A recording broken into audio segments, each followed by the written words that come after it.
The transport ship moved slowly through space toward Nexus Prime Station.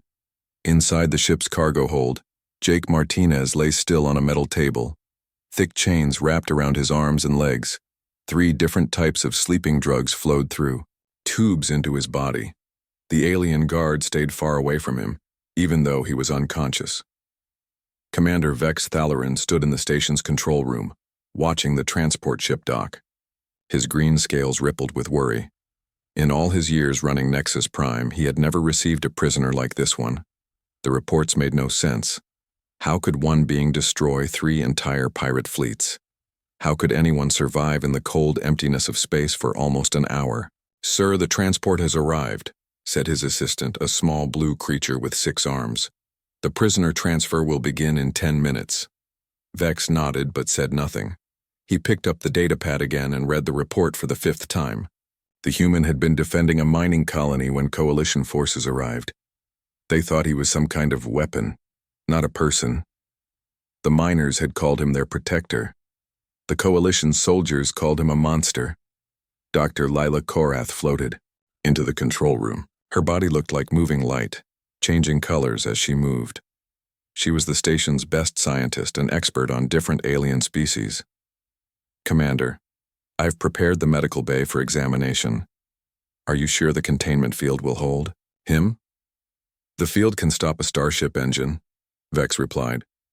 "It should be enough." "Should be," Dr. Korath said quietly. "The readings from the transport ship are impossible. His heart rate, his brain activity, his muscle density. According to our instruments, he should be dead." Security Chief Drac Moulton entered the room. His body was made of living crystal, each step making a grinding sound on the metal floor.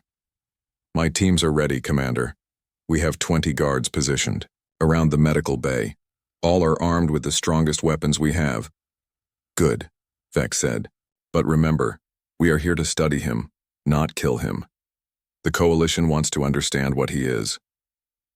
The transport ship's docking bay opened with a loud hiss. 4 alien soldiers in heavy armor pushed a floating stretcher through the station's corridors. Jake lay on the stretcher, still unconscious. The chains around him were made of the strongest metal in the galaxy.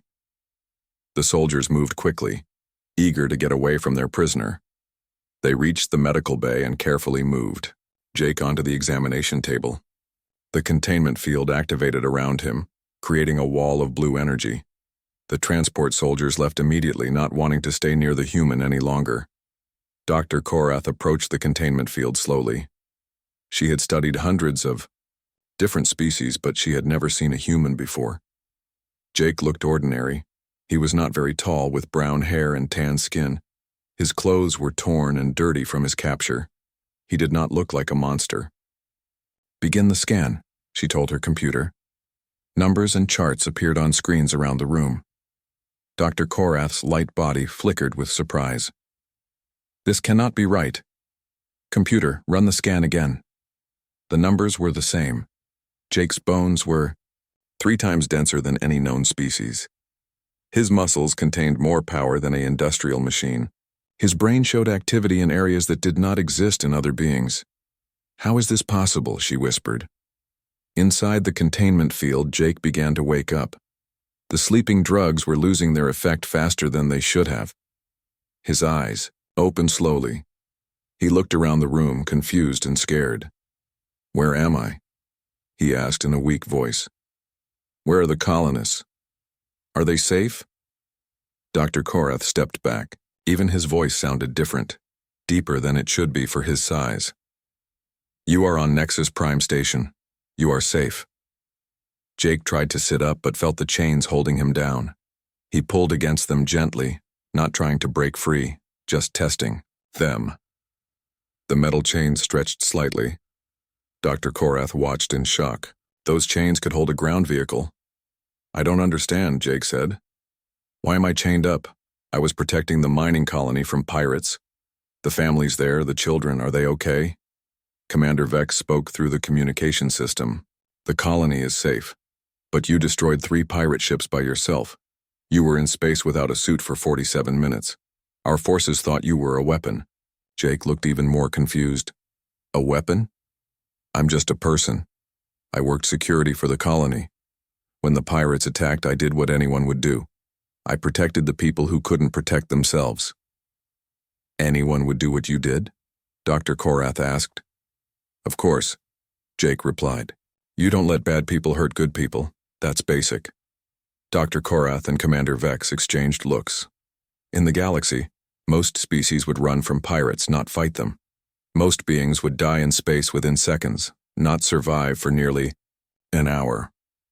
Jake stretched his arms, trying to get comfortable. The chains holding him creaked under the pressure. He was not trying to break them, just moving normally. But the sound made all the guards in the room step backward. I'm sorry, Jake said, noticing their fear. I'm not trying to scare anyone, I just want to know if the people I was protecting are safe. There was a little girl named Amy, and an old man named Pete. They were so scared when the pirates came. His voice was gentle, full of worry for others. Dr. Korath had expected a monster, but Jake sounded like someone who cared deeply about other people. She began to wonder if the coalition had made a terrible mistake. Suddenly, an alarm sounded throughout the station. Emergency lights flashed red. A mechanical voice announced, "Hull breach in Section 7. All personnel evacuate immediately." Jake heard the alarm and sat up quickly. The chains around him snapped like paper. The containment field sparked and failed. Security guards raised their weapons, but Jake did not attack. Instead, he looked worried. Is everyone okay? He asked. Do you need help? 3 days after Jake broke his chains, a new ship arrived at Nexus Prime. The ship was different from others in the Coalition fleet. It was sleek and white, with strange markings on its side. Commander Vex watched it dock with nervous excitement. Sir, the ship is requesting permission to board, his assistant reported. They say they have a diplomatic envoy from Earth. Vex had never heard of Earth. In all his years serving the Coalition, no planet by that name had ever been mentioned. Send them to Docking Bay 12. I want full security there. Captain Ryan Blake stepped off the ship wearing a simple blue uniform. He was tall and had gray hair, but he moved with the same easy confidence that Jake had shown. Behind him walked a woman with short black hair and kind eyes. She carried a large bag filled with documents. I am Captain Blake from the Earth Diplomatic Corps, he said to the waiting guards. This is my assistant, Lisa Park. We are here to discuss the situation with Jake Martinez. Security Chief Drac Moulton escorted them to the meeting room. His crystal body made grinding sounds as he walked. Your species is not in our database, he said. We have no record of a planet called Earth. That's because we're new to space travel, Ryan replied. Jake was part of our first colony mission. We've been looking for him for weeks. Ambassador Zenth Quill was waiting in the meeting room. He was a large creature that looked like a cross between a whale and an octopus, with 4 arms and smooth, blue skin. He spoke for the Coalition in all diplomatic matters. Captain Blake, the ambassador said, we must discuss your associate. He has abilities that seem impossible. Our scientists believe he has been artificially enhanced. Ryan laughed, which surprised everyone in the room. Enhanced? Jake is completely normal for a human. If anything, he's a bit on the small side. Small? Commander Vex asked. He destroyed 3 pirate ships alone. That does sound like Jake, Lisa said with a smile. He always was good at his job. We trained together on Earth. He's a nice guy, very protective of others. Ambassador Quill leaned forward.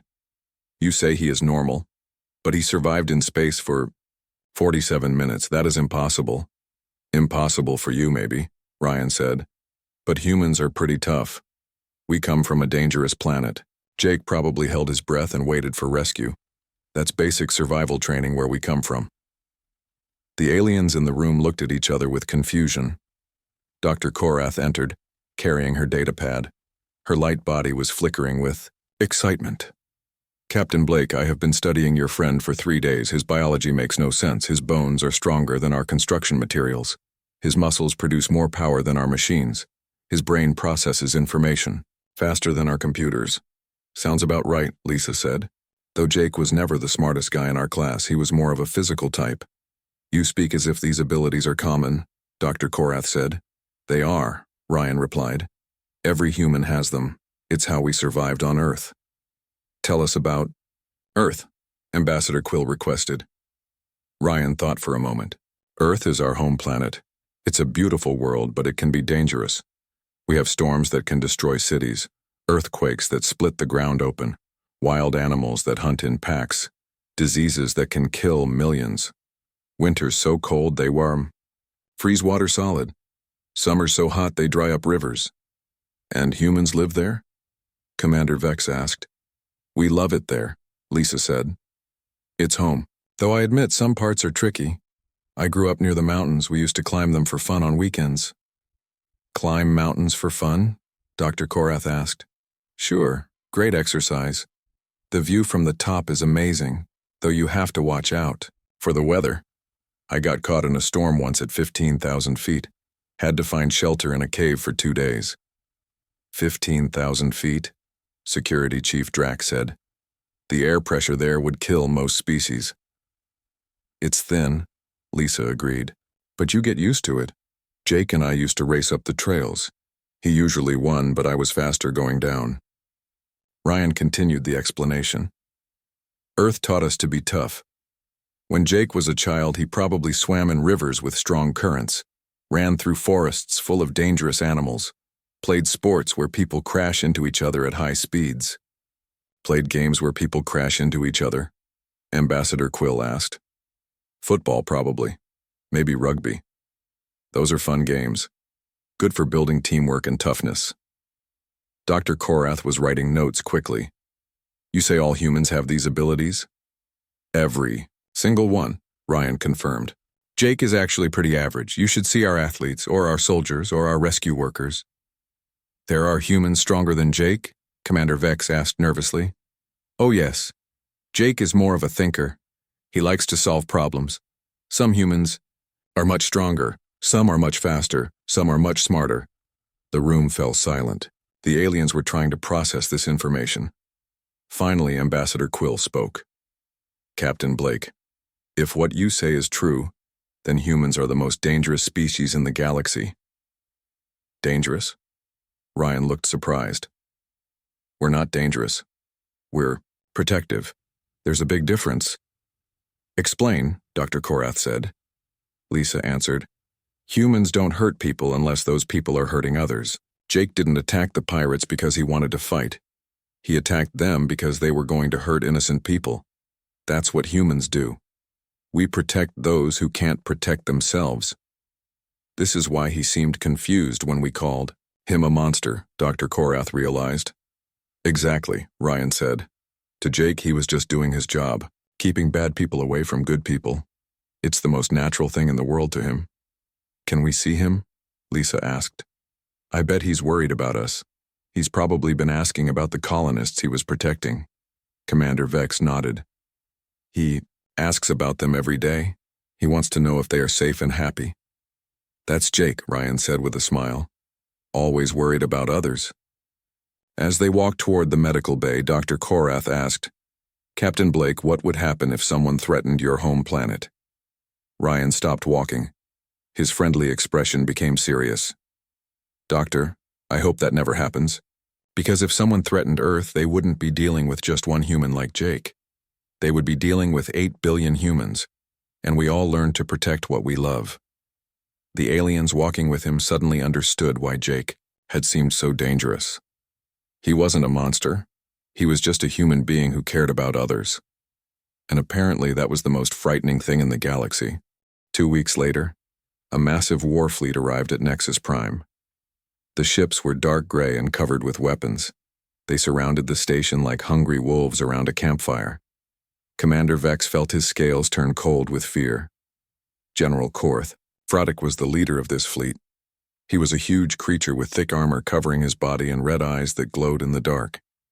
He had fought in 100 battles and never lost a single one. When he walked onto the station, the floor shook under his weight. Commander Vex, the general said in a voice like grinding metal, I am here for the human weapon. It will be transferred to my ship immediately. General, with respect, Jake Martinez is not a weapon. He is a person. Captain Blake has provided documentation proving this. General Vredek laughed, a terrible sound. Documentation can be faked. I have seen the reports. No natural creature can do what this thing did. It is a biological weapon created to destroy coalition forces. Captain Blake stepped forward. General, I assure you that Jake is completely natural. All humans have similar abilities. Lies. The General said. If such creatures existed naturally, they would have conquered the galaxy long ago. We don't want to conquer anyone, Lisa Park said quietly. We just want to explore space and make friends. More lies. I have brought my best scientists. We will test this creature and discover the truth.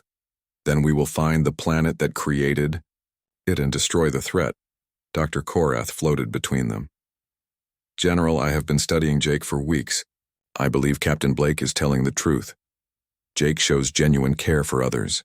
He asks about the colonists every day. He has even been kind to my research assistants. Kindness is an act, the General replied. Weapons are programmed to seem harmless until they strike. I will prove what this thing really is.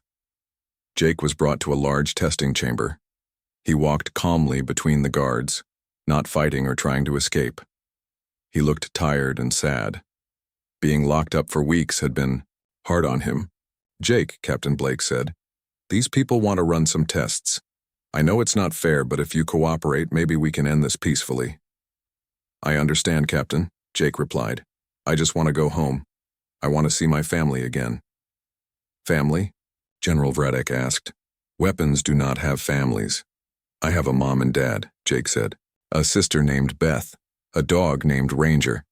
They're probably worried about me. The General ignored him and turned to his scientists. Begin the tests. I want to know this creature's limits. The first test was pressure resistance. They put Jake in a chamber and slowly increased the pressure. Most beings would be crushed flat, but Jake sat comfortably reading a book that Lisa had brought him. Pressure is now at 50 atmospheres, the scientist reported. Subject shows no distress. This is normal for humans, Lisa explained. We swim deep in our oceans for fun. The pressure down there is much higher than this. The second test was temperature resistance. They made the chamber very hot, then very cold. Jake was uncomfortable but not hurt. On Earth we have deserts that reach 60 degrees Celsius, Captain Blake said, and places where it gets 50 degrees below zero. Humans live in both. The third test was poison resistance. They gave Jake samples of toxins that would kill most species instantly. Jake felt sick but recovered quickly. We have poisonous plants and animals all over Earth, Lisa said. Human children learn to avoid them, but sometimes accidents happen. Our bodies learn to fight off most poisons. General Vredek was getting angry. These results prove nothing. Run the pain tolerance test. General, that test is considered torture by coalition law, Dr. Korath protested. This creature is not protected by coalition law. They began the pain test. Jake gritted his teeth and endured it, but his friends could see he was suffering. Captain Blake stepped forward. Stop this, you're torturing an innocent person. Stay back or you will be arrested, the General warned. But Jake had heard enough. The thought of his friends being arrested made him angry. Really angry. He had been patient for weeks, cooperating with every test, answering every question. But threatening the people he cared about was different. Let them go, Jake said quietly. You are not in a position to make demands, weapon. Jake stood up. The restraints holding him snapped like thin string. The energy field around him flickered and died. I said, let them go. General Vredek smiled. Finally, the weapon shows its true nature. Guards, destroy it. 20 guards fired their weapons at Jake. The energy beams that could destroy tanks bounced off his skin like raindrops. Jake walked through the weapon's fire like it wasn't there, but he didn't attack. Instead, he moved to stand between the guards and his friends. I won't let you hurt them, he said. Jake, don't, Captain Blake called out. This is what he wants. He wants you to look dangerous. Jake stopped. He took deep breaths, trying to calm down. You're right, Captain. I'm sorry. I can't stand it when people threaten those I care about. General Vredek stared at Jake in shock. His most powerful weapons had done nothing, but the human had stopped fighting the moment his friend asked him to. This was not how weapons behaved. Dr. Korath floated closer to Jake. Are you hurt? No, I'm fine. Are you okay? Did any of the shots hit you? I am unharmed. Thank you for asking. Lisa Park stepped forward. General, you've seen the truth now. Jake could have hurt your guards. He could have destroyed this room. But he didn't. He only wanted to protect his friends. That's what humans do. The general looked around the room. His weapons had failed. His guards were scared. And the human stood calmly asking if everyone was okay. This is impossible, he said quietly. No, Captain Blake replied. This is just human nature. We protect what we love. And Jake loves people. All people. Even aliens who call him a monster. Jake looked at General Vradek with sad eyes. I'm not a weapon, sir. I'm just a person who was raised on Earth. We're taught from birth that strong people protect weak people. That's all I've ever tried to do. For the first time in his long military career, General Vradek didn't know what to say. The next morning, another ship arrived at Nexus Prime. This one was different from all the others. It was ancient and beautiful, made of some kind of crystal that glowed with soft light. When it docked, everyone on the station felt a strange sense of peace. From the ship stepped two figures. The first was Dr. Sam Mitchell, a human scientist with messy brown hair and thick glasses. He carried several books and data pads. The second figure made everyone stop and stare. Elder Quinn Tessara was older than anyone could imagine. Her species, the Mystics, had been in space when most other races were still learning to make fire. She was tall and thin, with silver skin that seemed to shine from within. Her eyes held the wisdom of countless years. Elder Tessara, Commander Vex said with deep respect, we are honored by your presence. But why have you come? I have come to speak truth, the elder said. Her voice was like music and wind combined. Too much fear has been created by lack of understanding. General Vradek stepped forward. Elder, this creature is dangerous. It must be contained or destroyed. Elder Tessara looked at the general with eyes that had seen the birth of stars. General Vradek, you call the human dangerous because you do not understand what he is. Let me tell you a story. She walked to the center of the room, and everyone gathered around her. Even the generals. Guards stopped to listen. Long ago, before most of your species learned to speak, there were beings in this galaxy we called the Ancients. They were powerful beyond measure. They could survive in any environment. They were stronger than starships, faster than light itself. Most species feared them. What happened to them? Dr. Korath asked. They disappeared, Elder Tessara said. We thought they were gone forever, but we were wrong. They did not disappear. They went to a small blue planet at the edge of the galaxy, a world so dangerous that no other species could survive there. Dr. Sam Mitchell stepped forward. She's talking about Earth, he said. I'm an evolutionary biologist. I study how species change over time. What Elder Tessara says matches our history. Explain, Ambassador Quill requested. Earth is what we call a death world, Dr. Mitchell said. The weather changes constantly. We have ice ages that freeze the planet, then warming periods that melt everything, massive storms that can destroy entire cities, volcanoes that block out the sun, earthquakes that split continents. And humans survive this? Commander Vex asked. We didn't just survive, Dr. Mitchell continued. We got stronger. Every challenge made us tougher. When food was scarce, we learned to hunt animals much larger than ourselves. When the weather turned deadly, we learned to build shelter and make fire. When diseases spread, our bodies learned to fight them off. Lisa Park nodded. That's why Jake seems so strong to you. On Earth, if you're not strong, you don't survive long enough to have children. But what about their protective nature? Dr. Korath asked. Why do humans risk themselves for others? Elder Tessara smiled. That is the most important part. The ancients were not just strong, they cared for each other. In a world where everything tries to kill you, the only way to survive is to work together. Humans learned that the group is more important than the individual. That's why Jake protected the colonists, Captain Blake realized. It wasn't unusual behavior for a human. It was the most normal thing in the world.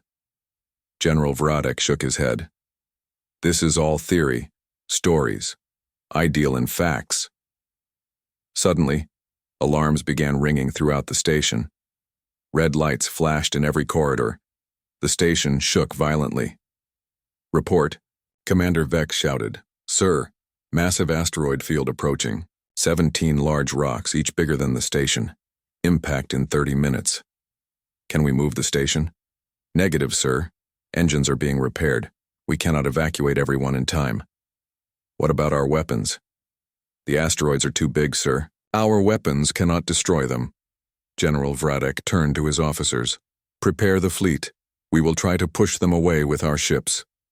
Sir, the asteroids are moving too fast. Any ship that gets close enough will be destroyed. Everyone in the room realized the truth. They were all going to die. Thousands of beings on the station, and there was nothing anyone could do to save them.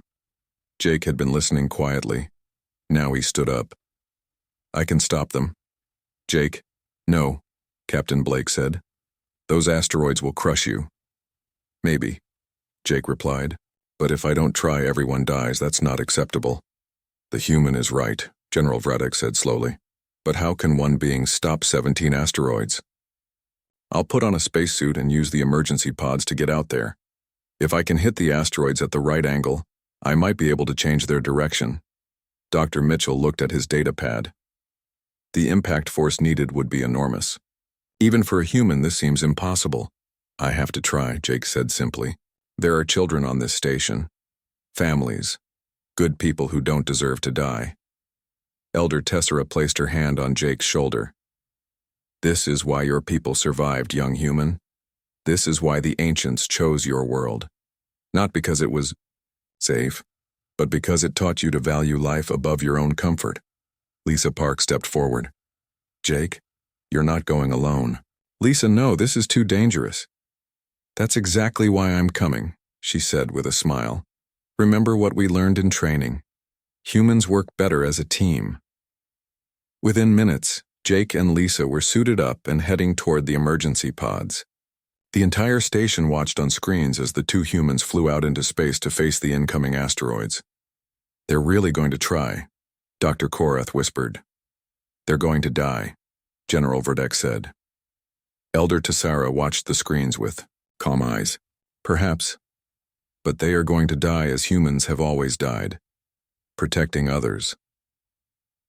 On the screen, Jake and Lisa reached the first asteroid. It was 3 times bigger than their pods, but they didn't hesitate. They flew straight at it, ready to give their lives for people they barely knew. Now I understand, General Vradek said quietly. They are not monsters. They are heroes. Jake and Lisa flew through space toward the first asteroid. It was moving fast, spinning as it traveled toward the station. Jake's voice came through the radio, calm and steady. Lisa, remember the training simulations back home? The ones where we had to stop runaway cargo ships? I remember, Lisa replied. Hit them at the right angle, use their own momentum against them. Exactly, but we need to be careful. One mistake and we'll be pancakes. On the station, everyone watched the screens in silence. The two humans looked impossibly small next to the massive rocks racing toward them. Jake reached the first asteroid and fired his pod's small engines. He slammed into the rock at full speed. The impact should have destroyed both Jake and his pod.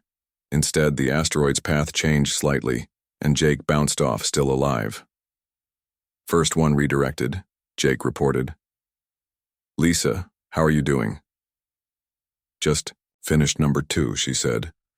These things hit harder than expected, but nothing we can't handle. Dr. Korath watched her instruments in amazement. The force of those impacts should have killed them instantly. How are they still alive?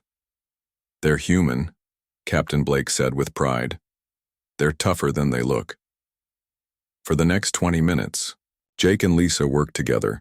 They hit asteroid after asteroid, changing their paths just enough to make them miss the station. Sometimes they worked alone, sometimes together, ramming the rocks with their pods and their own bodies. General Vradek watched in silent wonder. His most powerful warships could not have done what these two humans were doing with nothing but small emergency pods and their own courage. 15 down, 2 to go, Jake announced. But his voice sounded tired now. The last 2 asteroids were the biggest ones. They were also moving the fastest.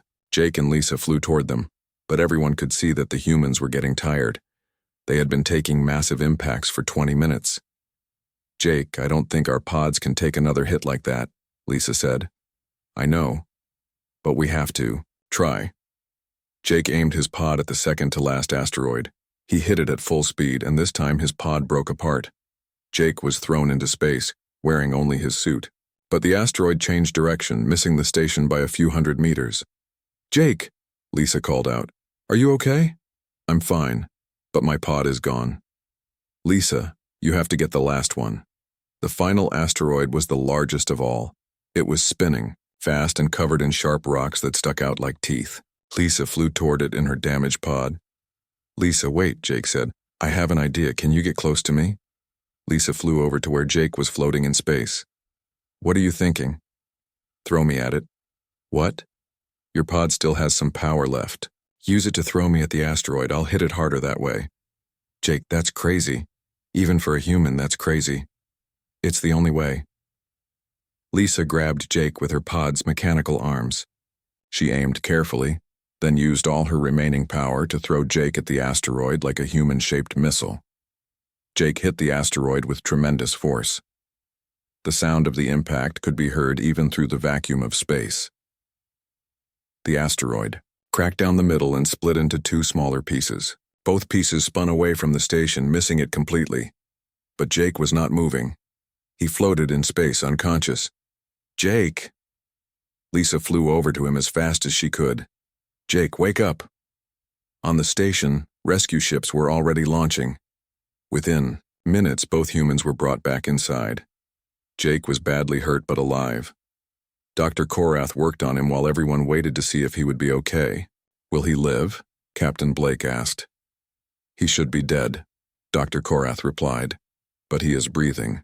His body is already starting to heal itself. In a few hours, he should be awake. General Vradek stood over Jake's medical bed. The huge warrior looked confused and thoughtful. He saved us all, even after I called him a monster, even after I tried to have him destroyed. That's what humans do, Lisa said quietly. We protect people, even people who don't like us. Elder Tessara approached the medical bed. General, do you still believe this human is a weapon? General, Vradek was quiet for a long time. Then he removed his helmet and set it aside. No, Elder, I was wrong. This being is not a weapon. He is something far more dangerous to those who would do evil. He is a protector. 3 days later, Jake woke up. The first thing he asked was whether everyone on the station was safe. When he learned that no one had been hurt, he smiled and went back to sleep. A week after that, another ship arrived at Nexus Prime. This one was sleek and white, with the symbols of Earth painted on its side. From it stepped President Kate Sullivan, the leader of Earth's government. I came as soon as I heard, she said to Captain Blake. How is Jake? He's fine. Completely healed. He's been teaching some of the alien children how to play Earth games. President Sullivan laughed. Of course, he is. That sounds like Jake. The formal first contact ceremony was held in the station's main hall. Representatives from dozens of species attended. Jake stood with President Sullivan, wearing a clean uniform and looking slightly embarrassed by all the attention. Today, President Sullivan said, Earth officially joins the Galactic Coalition. We come not as conquerors, but as friends. We offer our strength to protect the innocent and our knowledge to help all species grow. Ambassador Quill spoke for the Coalition. Earth and humanity are welcome among us. We have learned that strength without kindness is tyranny, but kindness without strength is helpless. Humans have both. After the ceremony, Jake found himself surrounded by young aliens from many different species. They all wanted to hear stories about Earth and learn human games. Tell us about the mountains again, said a small creature with big eyes. And the oceans, added another. Jake smiled and sat down with them. Well, there's this place called the Grand Canyon. General Vradek watched from across the room. Elder Tessara approached him. You seem troubled, General. I spent my whole career fighting monsters, he said, but I almost destroyed the greatest protector I've ever met. How do I make up for that? You learn, Elder Tessara replied. You teach others what you learned, and you remember that true strength comes from protecting others, not from conquering them. General Vradek nodded. He walked over to where Jake was telling stories to the children. Jake, he said quietly, I owe you an apology. Jake looked up and smiled. No, you don't, General. You were just trying to protect your people, I understand that. You are a good being, Jake Martinez. I would be honored to call you friend. Jake stood up and held out his hand. General Vradek shook it carefully, still amazed by the human strength. Friends? Jake agreed. Later that night, Jake sat in his quarters writing in his personal log. Day 43 since leaving Earth. I finally understand why the aliens were scared of me. To them, I seemed like a monster because I could do things they thought were impossible. But I was never trying to be scary. I was just trying to do what any human would do. Protect people who need protecting. I think we're going to like it out, here among the stars. There are so many good people in the galaxy who just want to live in peace, and if anyone tries to hurt them, well, they'll find out what humans are really like when someone threatens the people we care about. Mom and Dad always taught me that being strong means protecting those who are weaker. I never thought that lesson would make me a hero to aliens, but I guess good lessons work everywhere, even in space. Tomorrow we start setting up the first human embassy. Captain Blake says more humans will be coming soon. I hope they like it here as much as I do. And I hope the galaxy is ready for us, because we're not monsters, we're just humans, and that might be the most wonderful and terrifying thing in the universe.